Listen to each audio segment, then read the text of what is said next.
Hi everybody! In this video, I'm going to show you how to access and search the Iowa Oncology Navigation Network, or IONN, directory. From the IONN member page, we click Find a Navigation Professional Searchable List. We can also access the directory from the navigation bar by selecting IONN List. As a reminder, these pages are only visible to Iowa Cancer Consortium members who have been given access to IONN in their member account.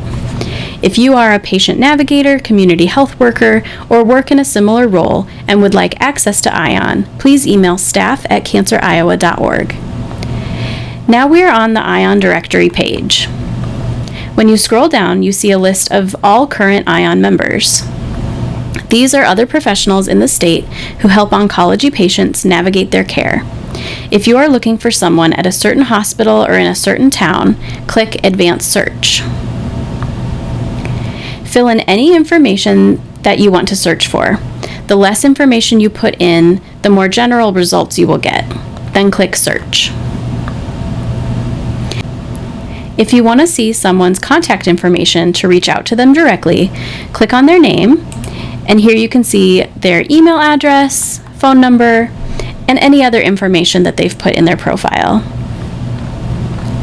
As always, if you have any questions, please don't hesitate to reach out to us.